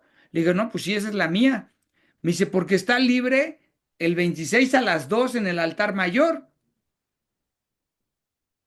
Ah, pues no, pues la cambiamos y entonces ya tengo 26 de diciembre, siento como que es mía, siento como que es un regalo, hablo como si fuera de propiedad, no, claro que no es una propiedad, pero entonces si quieren ir este 26 de diciembre a las 2 de la tarde al altar mayor, ahí va a haber una misa peregrinación por las familias que me han estado acompañando por los turistas que han tomado estos viajes, yo esto se los digo a los turistas, ¿no? Eh, ya no les quiero presumir mucho, pero llevo casi 200 evaluaciones de mi tour. De esas 180 y tantas son 5 estrellas y tengo 13 4 estrellas. Pero es 4 estrellas me llaman la atención porque los comentarios que tienen es que este tour es muy católico. Si eres muy amén, toma este tour. Entonces, es también aprender a hablarle. Yo soy muy respetuoso, ¿no? Les pregunto si son católicos, pero me ha tocado muchísima gente muy, muy piadosa.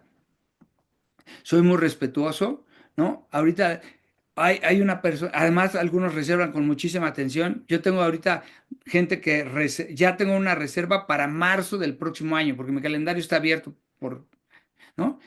Y entonces hay una que reservó el 13 de diciembre. Yo dije, yo nunca he ido cerca del 12.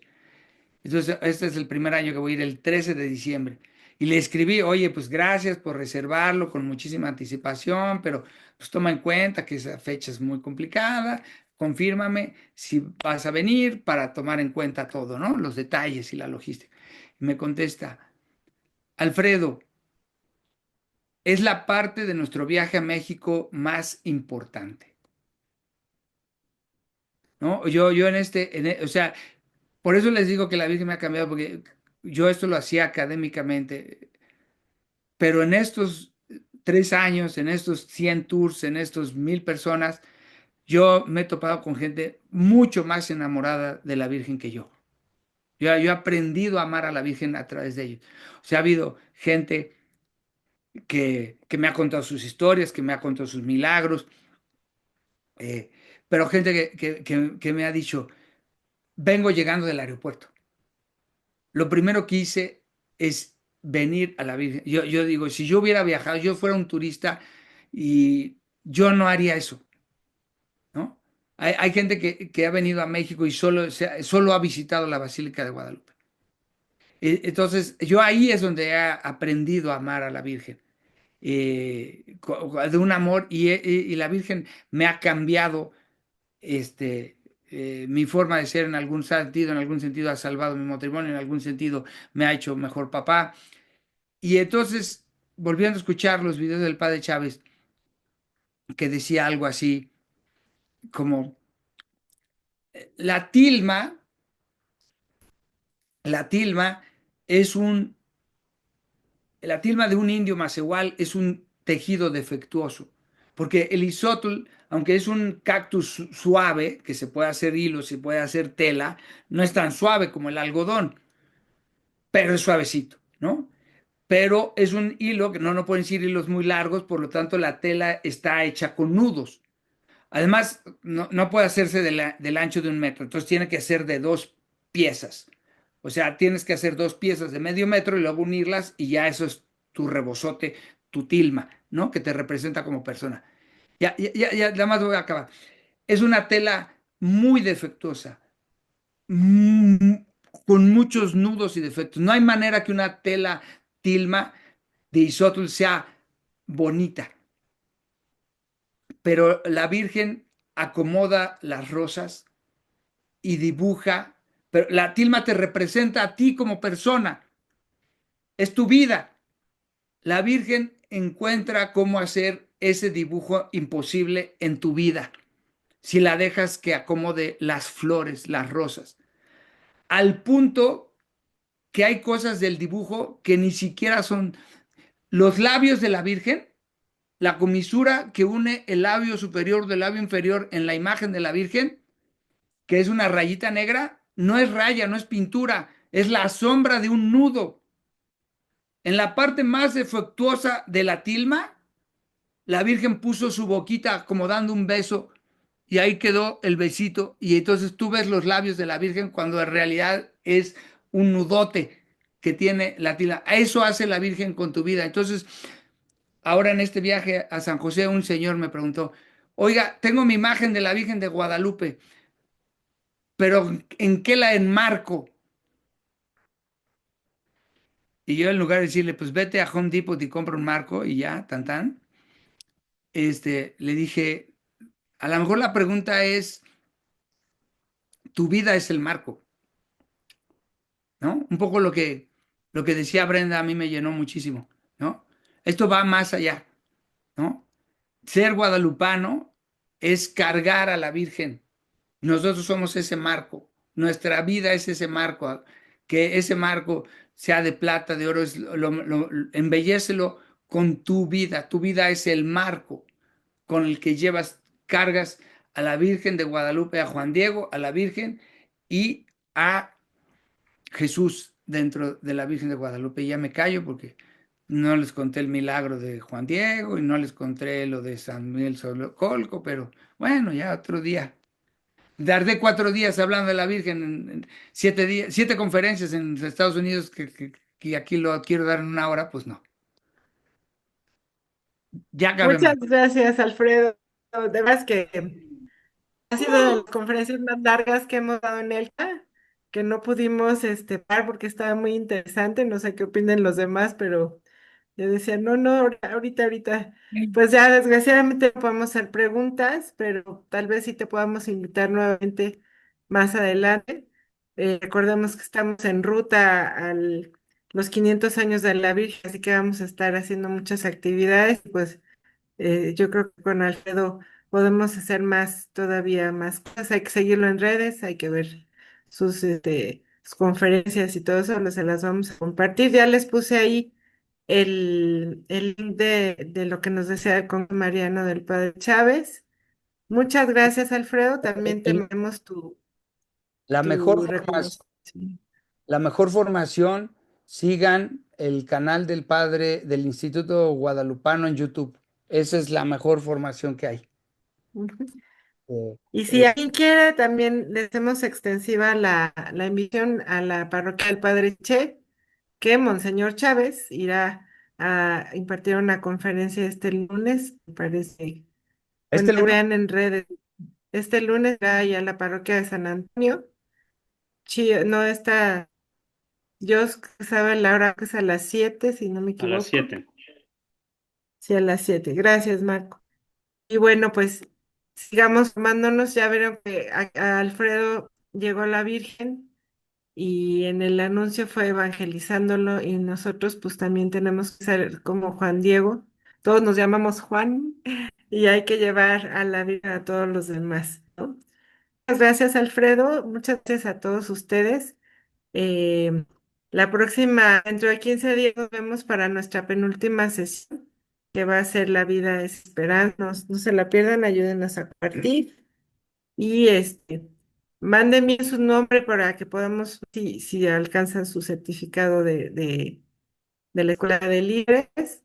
Recuerda, el 18 de octubre es nuestra gran clausura en Roche y estás cordialmente invitado. Brenda, Alfredo están cordialmente invitados. Muchas gracias a Brenda que se quedó también picada aquí en la conferencia, ya vimos. Muchas gracias por acompañarnos y a cada uno de ustedes por irnos aquí en Elca. Pues Marco, te cedo los micrófonos para la oración final. Un aplauso, por favor, Alfredo. no, a la Virgen, a la Virgen. Y también les encargo sus comentarios ahí en el chat. Muchas gracias. Gracias, muchas gracias, Maru. Eh, Ya te vamos a poner Juan Alfredo Sánchez. Brenda, muchísimas gracias, Alfredo. De veras que es un privilegio haberlos tenido el día de hoy en esta sesión de ELCA. Eh, pues nos quedamos con esa tarea, ¿no? De pedirle a María Santísima que nos transforme en su tilma, ¿no? Ser la tilma donde ella grabe su amor y nos lleve a su Hijo. Eh, Vamos a terminar con esta oración. Es una oración a la Virgen de Guadalupe, si quieren irla repitiendo en silencio después de mí. Dice, oh Virgen Santísima de Guadalupe, Madre de los cielos y de la tierra, a ti que desde el Tepeyac nos ofreces tu manto de amor y protección, acudimos con el corazón lleno de fe y esperanza. Ruega por nosotros, Madre amorosa, ante tu Hijo Jesucristo, nuestro Señor y Redentor. Pide por la paz en nuestros hogares, por la salud de nuestros cuerpos y por la fortaleza de nuestro espíritu, para vencer las dificultades de la vida. Líbranos de todo mal, oh Señora y Madre nuestra, y guíanos por los caminos de la justicia, la paz y la alegría.